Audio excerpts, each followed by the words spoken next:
to my channel. Today I want to review the pens that I had inked for the month of November. As you can see, I had 6 pens inked. Gonna get into a little detail after we go through these pens of how I feel I want to go forward with my currently inks each month and the reviews for each. But let's just go ahead and get this started now. The first pen was the F3 pens in the Cool Toned Primary Manipulation 1. Let's see if we can get this to focus. There we go. This is a beautiful pen. I mean, it's just beautiful. I absolutely love it. I had it inked with Warren Gill's Don Quixote. And I will admit that, and again, this is a fine nib. I love the pen. I really do love the pen. I have not yet gotten I would really love to get a custom grind on the nib. Not sure exactly why this keeps, there we go. Sorry about that. I was not very impressed with this pairing. There was no hard starts, but as you can see here, I have a journaling session. Well, not journaling. This is where I was transcribing a book that I'm trying to read, and it looks really, really nice. But as you can tell, the more I wrote, it just became very faded out. Yes. And I would literally have to stop writing and kind of agitate the pen, sort of like the same way you would if it was if it had shimmer. So not exactly sure what was going on. I tried to clean out, make sure my nib wasn't clogged or anything. Guys, I'm so sorry. This is not, I don't know why I keep losing focus. There we go. The nib wasn't clogged or anything, but I have had better experiences with this pen. So I think maybe this ink just was a little dry.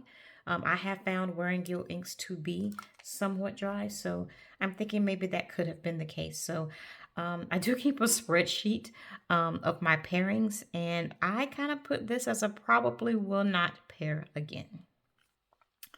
The next pen is the Pilot E95S, and this is an extra fine nib, and I just am always so surprised at how comfortable this pen is, considering it is a smaller, it's a pocket pen, but it's still so comfortable, and I really like it. I really enjoyed it.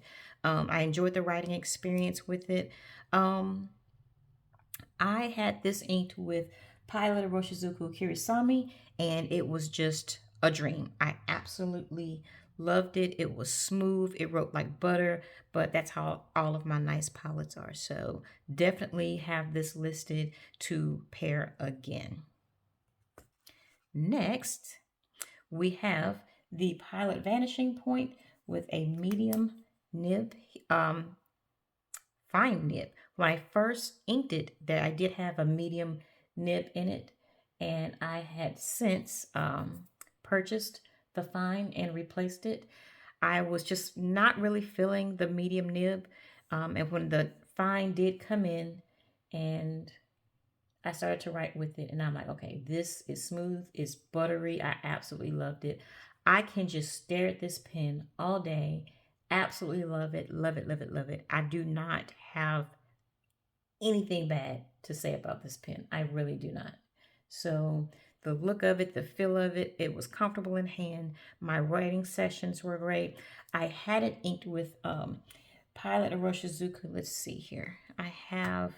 It was inked with Cioro. And I will admit, this is coming off a little bit darker on camera than it does in person. In person, it's leaning a little bit more green, but I would love a different shade of green. I really wanted a Pilot ink in my Pilot Vanishing Point pen to start off with. And as you can see here, I had medium nib, but on the 15th was when the fine nib arrived and I changed it out. So I was very excited about that. The TWSBI Eco. It has an extra fine nib, and this is in the smoke and rose gold. And I so love this pen. I don't know what I did. I was cleaning it out one day, and some way, I don't know what I did to the nib, but it's not the same. It's it's not even what I would call bouncy. I feel like it moves, like something's not back in the right position. So I'm actually thinking about I really want the Diamond 580 in the rose, smoke and rose gold anyway. So if I cannot fix this, I definitely will get it replaced because these are so economical. But this is inked with the Pilot Oroshizuku Yamabudo. It wrote like a dream. Let's see if I can find a writing sample. Here we go. Beautiful color. I'm not into reds. I'm not into pinks. And this ink is just the perfect, I guess you could say more of a fuchsia color, but I absolutely, absolutely love it. Next was the Pelikan M400 in an extra fine. This is inked with Ferris Wheel Press, Queen and Castle. I did not want to put shimmer in this pen. I just didn't. This is an extra fine. I know it's not like a Japanese extra fine. To me, it writes almost more like a Japanese medium. I've come to realize that this pen is a little small in hand. Definitely have to cap it. But it was still a good writing experience for a pen of this size. And it is absolutely beautiful. And so because I did not want shimmer in this pen, I just didn't shake up. I did not agitate the Queen and Castle ink. I only drew up from the skim from the top so that I only got the color. And let's show you the color right here. I know I didn't show the color for all the others, but here we go. No shimmer. Because this actually with shimmer is a beautiful ink, but I did not want shimmer this time.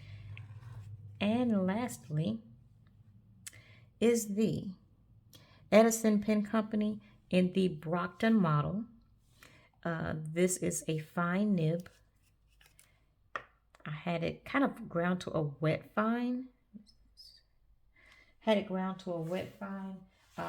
the Chicago Pen Show. And again, beautiful pen, very, very comfortable. I really like it. Now, this pen caps, kind of, but it comes off very easily. I mean, it comes off really easily. I've literally had to put it on and kind of turn it and press it on. It has not messed up the body of the pen at all. But the grip section, it is so comfortable. There's just the smallest little step down here.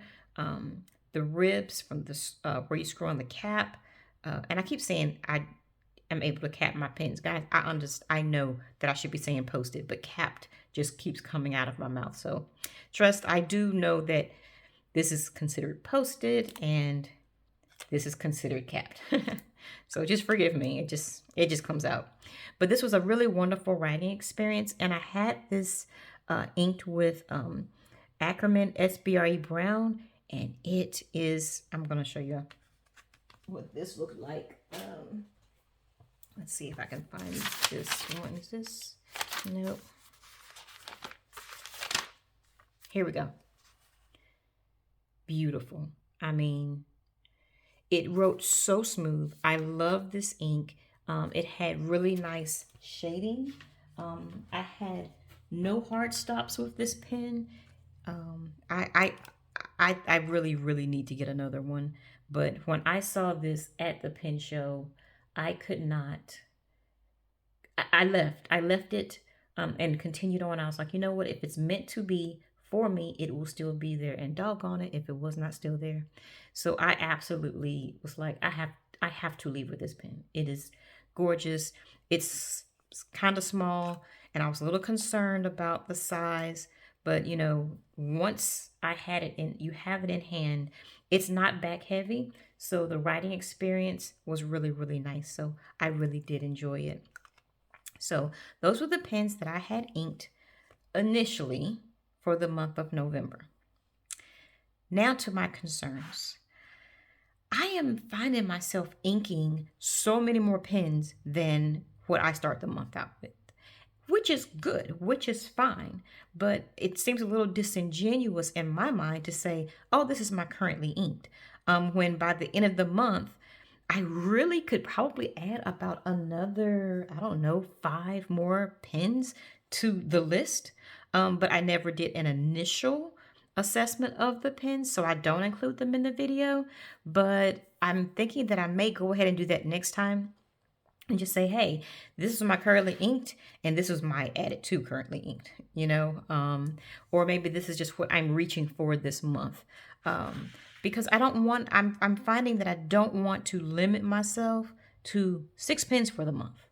I get a new pen in, of course, I want to ink it up. I do not want to wait until next month. I want to ink it up and I want to write with it. And I may find myself reaching for that new pen more and more that month and kind of, yeah, because they're like this one right here, as much as I love this pen and love writing with it, the experience with it, with this particular ink, I'm not going to force myself to write with something that I'm not liking just for some content. I'm not going to do that. I really love this pen with this ink as well.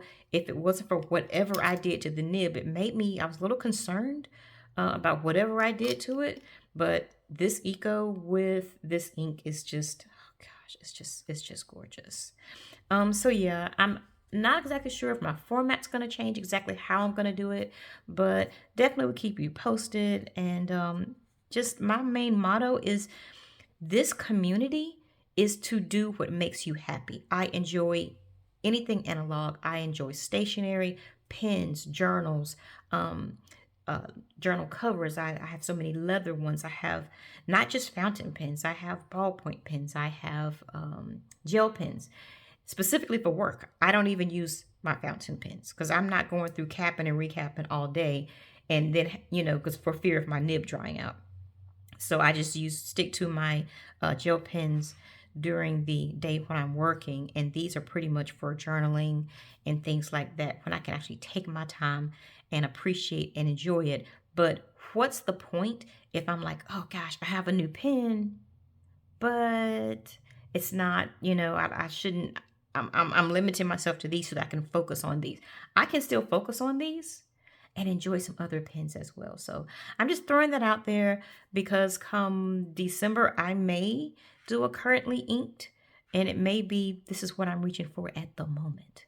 And don't be surprised if they're not on the list by the end of the month. I would definitely give an update as to why, hey, I started off with such and such pen, but it just was not an enjoyable experience, that pen ink combination. So I went ahead and quickly, cleaned that out and moved on to another. To me, that is what I enjoy. That's what I like. And I feel like that's kind of the route I'm going. I don't want to just follow suit because everyone else does. I want to do what makes me happy. So that's my rant. Sorry. But hope you enjoyed this, and we'll have my next thought of whatever I'm reaching for in December coming up shortly. Hope you enjoyed this. You guys, please like and subscribe, and I'll talk to you soon. Bye.